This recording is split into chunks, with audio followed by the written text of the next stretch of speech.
নমস্কার, সন্ধ্যে 7টায় আমি অয়ন। নেতাজি সুভাষচন্দ্র বসুর জন্মদিনে ডাক দিল্লি চলো। কেন্দ্রের বিরুদ্ধে সুর চড়িয়ে আজ মমতা বন্দ্যোপাধ্যায় ডাক দিলেন দিল্লি চলোর।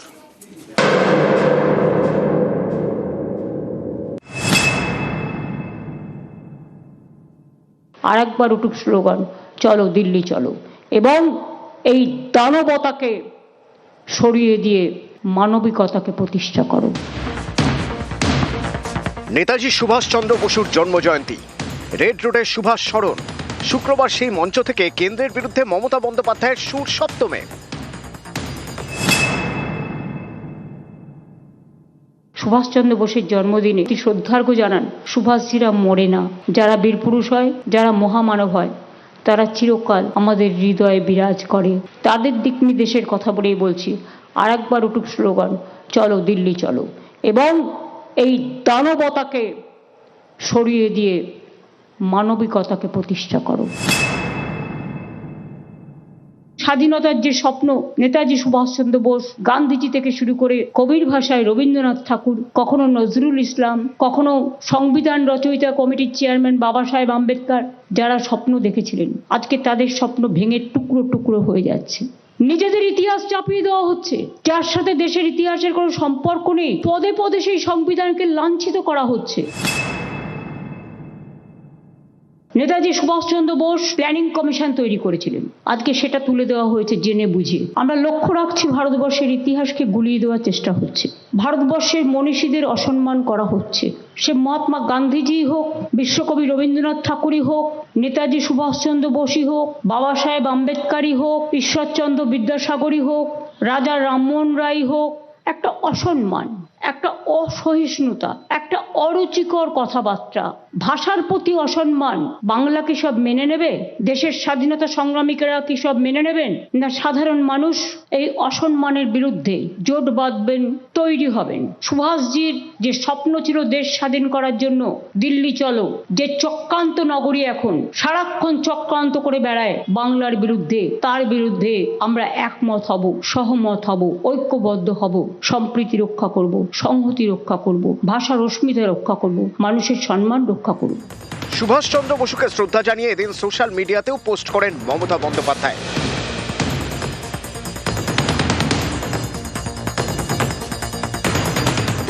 সোশ্যাল মিডিয়ায় মুখ্যমন্ত্রী লেখেন, অনেক আগেই রাজ্যের সমস্ত ফাইল প্রকাশ্যে আনা হয়েছে। ভারত সরকারের কাছে আবার আবেদন, নেতাজি সম্পর্কিত সব তথ্য ডিক্লাসিফাই করার জন্য।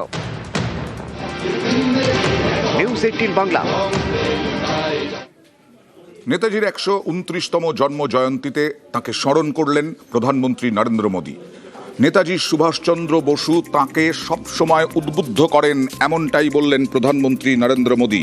আজকে নেতাজিকে স্মরণ করতে গিয়ে নেতাজি জন্মদিনকে পরাক্রম দিবস ঘোষণা থেকে ইন্ডিয়া গেটের সামনে মূর্তি স্থাপন, সুভাষ বন্দনায় কেন্দ্রের উদ্যোগের কথাও উল্লেখ। এই প্রসঙ্গে গুজরাটের মুখ্যমন্ত্রী থাকাকালীন 2009 সালে গ্রাম বিশ্বগ্রাম প্রকল্পের সূচনার কথাও বলেছেন নেতাজির জন্মজয়ন্তীতে নরেন্দ্র মোদী। आजादी के बाद अंडमान निकोबार द्वीप समूह के गौरवशाली इतिहास को सहेजा जाना चाहिए था, लेकिन उस दौर में सत्ता में पहुंचे लोगों के भीतर एक असुरक्षा की भावना थी। वो आजादी का श्रेय केवल एक परिवार तक सीमित रखना चाहते थे। अंडमान निकोबार को भी गुलामी की पहचान से जुड़ा रहने दिया गया। हमने इतिहास के इस अन्याय को खत्म किया। पोर्ट ब्लेयर आज श्री विजयपुरम बन चुका है। ये नया नाम नेताजी की विजय की याद दिलाती है। दूसरे अन्य द्वीपों के नाम भी स्वराज द्वीप, शहीद द्वीप और सुभाष द्वीप रखे गए।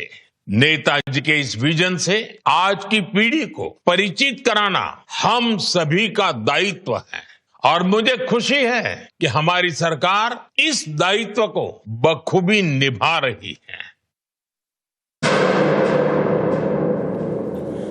নেতাজির জন্ম জয়ন্তীতেও মমতা বন্দ্যোপাধ্যায় সুর চড়ালেন এসআইআর নিয়ে, এবং সেখানেও নেতাজি আবেগে শান।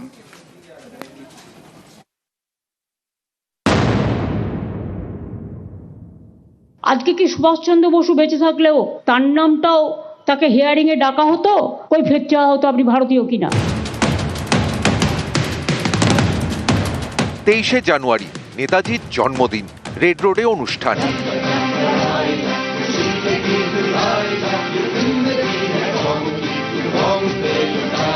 শুক্রবারের এই অনুষ্ঠান মঞ্চ থেকে এসআইআর ইস্যুতে সরব হন মমতা বন্দ্যোপাধ্যায়।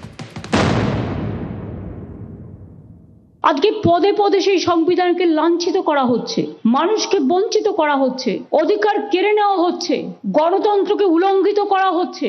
আজকে কি সুভাষচন্দ্র বসু বেঁচে থাকলেও তার নামটাও তাকে হিয়ারিং এ ডাকা হতো, কই ফের চাওয়া হতো আপনি ভারতীয় কিনা। সুভাষচন্দ্র বসু বাঙালির আবেগ, দেশের গর্ব, জাতির গর্ব, যার পরিচয় বাঙালির পরিচয়। সেই নেতাজির নাতির ছেলে চন্দ্রকুমার বসুকে এসআইআর হিয়ারিং এর নোটিশ ধরিয়েছে নির্বাচন কমিশন। চন্দ্রকুমার বসু সহ পরিবারের 5 সদস্যকে শুনানিতে তলব করা হয়েছে। সেই চন্দ্রকুমার বসু এদিন ছিলেন রেড রোডের মঞ্চে। চন্দ্রবাবুকে তো অলরেডি ডেকেছেন, 1,38,000 মানুষকে ডেকেছেন এবং তার আগে 58 লক্ষ বাদ দিয়েছেন একতরফা ভাবে। 7 কোটি মানুষের মধ্যে যদি 2 কোটি বাদ চলে যায়, কত মানুষ অধিকার হারায়। 110 জনের বেশি মানুষ মারা গেছেন, রোজ 3-4 জন করে আত্মহত্যা করছেন ভয়ে। কেন ইলেকশনের বিরুদ্ধে কেস হবে না? এত মৃত্যুর দায় ইলেকশন কমিশনকে নিতে হবে এবং গভর্নমেন্ট অফ ইন্ডিয়াকে নিতে হবে। এবং হসপিটালে আজও মৃত্যুর সাথে লড়াই করছে আরো 40-45 জন। এদের জীবন নয়।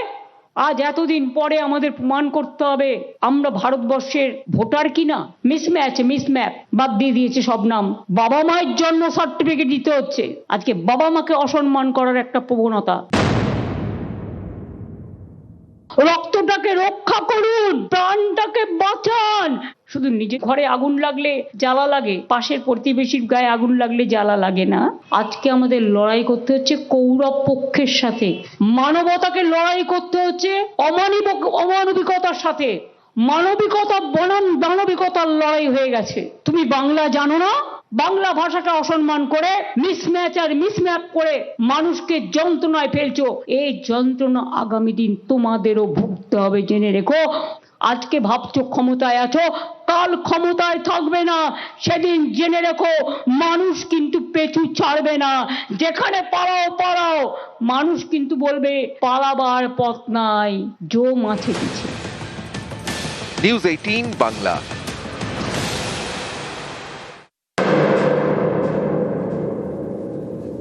এবার কমিশনে রুষ্ট শুভেন্দু অধিকারী। তিনি বললেন কথায় হবে না, অ্যাকশন নিতে হবে। নির্বাচন কমিশনকে প্রয়োজন হলে তিনি সুপ্রিম কোর্টে যাওয়ারও হুঁশিয়ারি দিলেন। আর পাল্টা কুণাল ঘোষ বললেন যাওয়ার হলে যান আদালতে।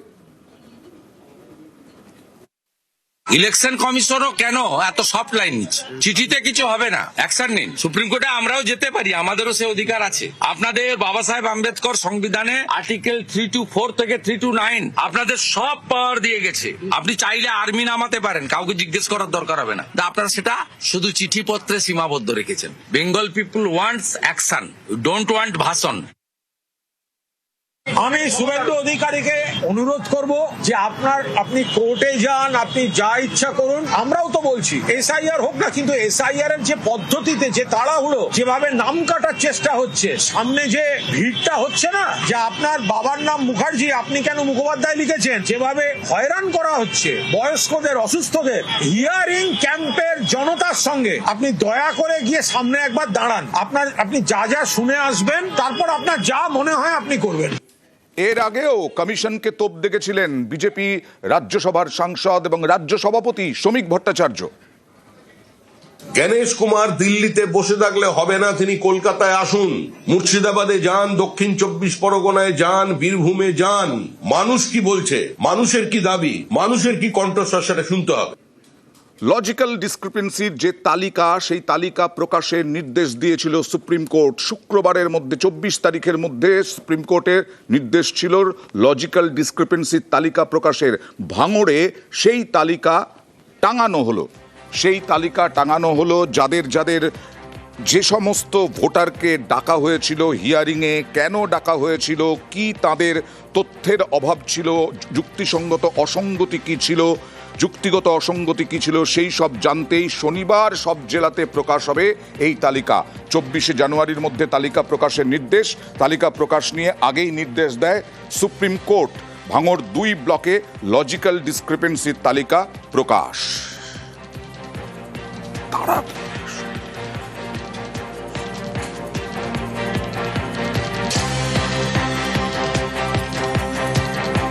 ইটাহারে গতকাল হিয়ারিং নিয়ে একেবারে তুলকালাম, ভাঙচুর, বিক্ষোভ সমস্ত কিছু হলো। তাণ্ডবের পর আজ আবার স্বাভাবিক হলো সরস্বতী পুজো।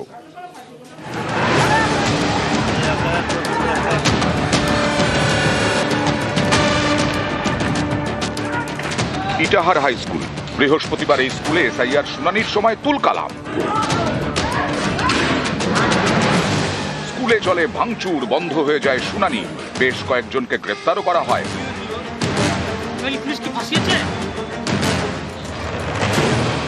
শুক্রবার সব স্বাভাবিক, স্কুলে ফের শুনানির জন্য লম্বা লাইন।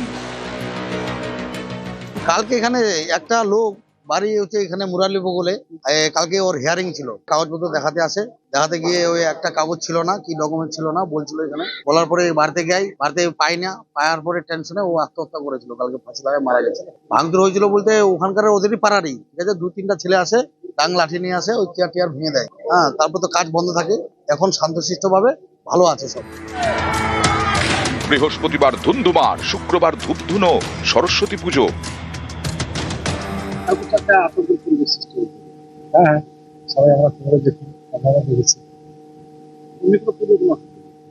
পুজোর এখন পর্যন্ত তো ঠিকই আছে, এখন ভবিষ্যতে কি হবে ঘটনার সূত্রপাত বৃহস্পতিবার সকালে উত্তর দিনাজপুরের ইটাহারের মুরালিপুকুর এক পরিযায়ী শ্রমিকের ঝুলন্ত দেহ উদ্ধার হয়। তার নাম চান্দু সরকার, বয়স 51। পরিবারের দাবি, চান্দুর স্ত্রীকে সম্প্রতি হিয়ারিং নোটিশ ধরানো হয়। এরপর থেকেই ওই ব্যক্তি আতঙ্কে ভুগতে শুরু করেন। বৃহস্পতিবার ছিল স্ত্রীর শুনানির দিন। ওই দিন সকালেই চান্দুর ঝুলন্ত দেহ উদ্ধার হয়। এরপরেই ক্ষিপ্ত বাসিন্দারা স্কুলে বসা শুনানি কেন্দ্রে চড়াও হন, ভাঙচুর চালান। একদিন পর একেবারে অন্য ছবি। ইটাহার হাই স্কুলে হলো এসআইআর শুনানি, হলো সরস্বতী পুজো। উত্তর দিনাজপুর থেকে মুক্তা সরকার, নিউজ 18 বাংলা।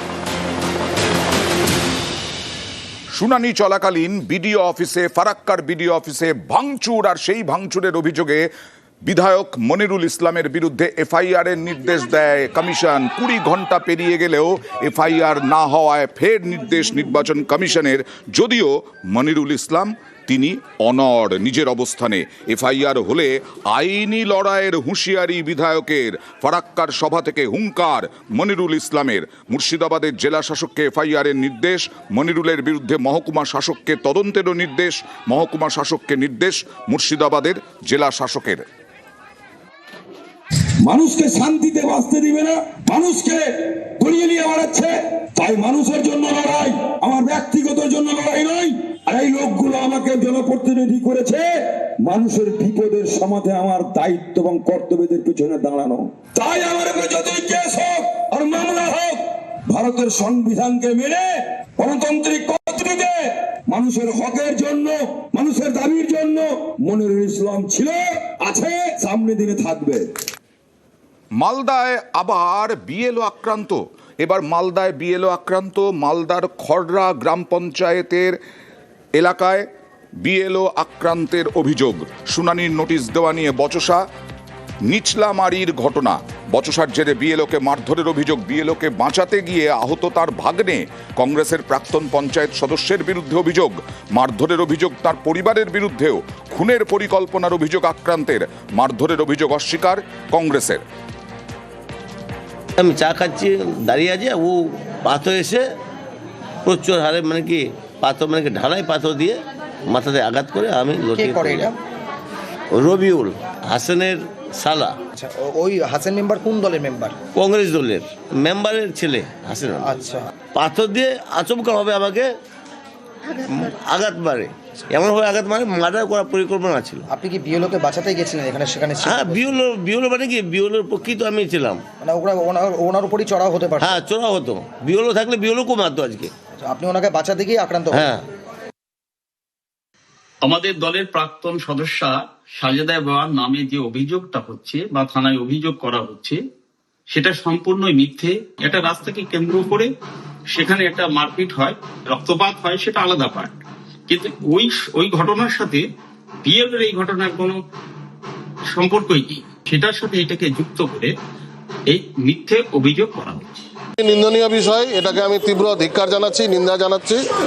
কারণ যে কংগ্রেস, সিপিএম এবং বিজেপি যারা সাধারণ মানুষের এই যে হয়রানি হচ্ছে এসআইআর নিয়ে একটি বাক্য খরচ করছে না, সেখানে বিএলওরা নির্দোষ বিএলওদের উপরে আক্রমণ, এটা মেনে নেওয়া যায় না, এটা অন্যায়। আইন মোতাবেক পদক্ষেপ নেওয়ার জন্য অনুরোধ করব। এসআইআরে হয়রানির অভিযোগে, এসআইআরের শুনানিতে হয়রানির অভিযোগে আজও বিক্ষোভ। আজকে দত্তপুকুরে দীঘার মোড়ে আজকে বেঞ্চ পেতে অবরোধ করলেন স্থানীয় বাসিন্দারা। যশোর রোডে দীঘার মোড় এলাকায় বিক্ষোভ, রাস্তায় টায়ার জ্বালিয়ে বেঞ্চ পেতে শুনানির কয়েক ঘন্টা আগে নোটিশের অভিযোগ। 15 থেকে 20 কিলোমিটার দূরে শুনানিতে ডাকায় ক্ষোভ।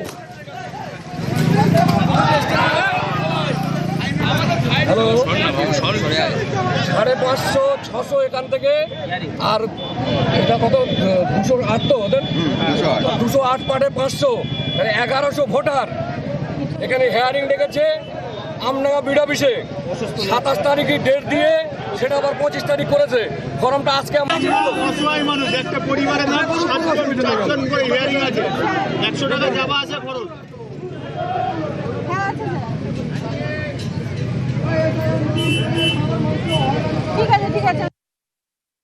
আমরা এখান থেকে 15 কিলোমিটার দূর আমডাঙ্গা বিড অফিস যেতে চাই না। আমাদের 1 নম্বর ব্লক কাছাকাছি, আমরা চাই 1 নম্বর ব্লকের আন্ডারে যে কোনো স্কুলেও আমরা যেতে রাজি আছি, হেয়ারিং করতে রাজি আছি। হেয়ারিং করতে কত লোক ডেকেছে হেয়ারিং? 1100 লোক, 1100। দুটো বুথ মিলে। আপনারা কোথায় চাইছেন? আমরা চাই দত্তপুকুরে কোনো জায়গা হোক, মহাজি বিদ্যাপীঠ স্কুল আছে হোক, কাশিমপুর স্কুল আছে হোক, সমস্যা কি হচ্ছে? সমস্যা হচ্ছে যেতে, এই জন্য আমরা চাইছি যে কোনো কাছাকাছি হোক, আমরা যেতে রাজি আছি। এসআইআর শুনানিতে ডাক বিজ্ঞানী শুভম বন্দ্যোপাধ্যায়কে। শুভমের দিদি এবং বোনকেও এসআইআরের শুনানিতে ডাক। ব্যানার্জির জায়গায় পদবি ছিল এনার্জি, সে কারণেই শুনানির নোটিশ পান বিজ্ঞানী।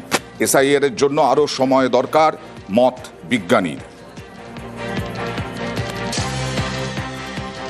এসআইআর এর পদ্ধতিটা গোলমালে, ইন্টেন্সিভ ডিভিশন তো হয়েই থাকে, সেটা স্বাভাবিক পদ্ধতি। যেভাবে তাড়াহুড়ো করে এবং যে পদ্ধতিতে হচ্ছে এটাতে আপত্তি আছে। বাবার নামটা 2002 লিস্টে ওই বাংলা থেকে ইংরেজিতে ট্রান্সলেট করতে গিয়ে সমস্যা হয়েছে।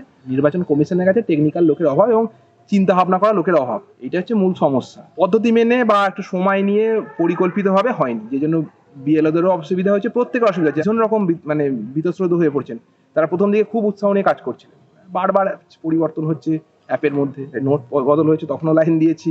যা সরকার বলেছে করতে হয়েছে, বোঝানো হয়েছে যে দেশের ভালোর জন্য করতে হবে, বিশ্বাস করে চলছি। তারপর তো ফলাফল তো দেখতে পাচ্ছে দেশের। নিয়ম সবার জন্য যেহেতু একই, তাই জন্য আমাদের সবাইকেই যেতে হয়েছে। দাদা সায়েন্টিস্ট হলেও যেতে হয়েছে। হয়রানি তো লক্ষ লক্ষ মানুষের হচ্ছে, সবারই হচ্ছে। আমি গিয়ে দেখেছি অনেক ছোট ছোট বাচ্চা নিয়ে এসে দাঁড়িয়ে আছে ঘন্টার পর ঘন্টা। আমার নিজের ছোট বাচ্চা আছে 3 মাসের, আমাকে যেতে হয়েছে। তাহলে ওদের নিয়মের ভুল। যারা অনলাইনে ফর্ম ফিল আপ করছে তাদের অনলাইনেই যেগুলো সংশোধনের ব্যাপার রাখা উচিত ছিল, যাতে কিছু মানুষের ভোগান্তি এড়ানো যায়।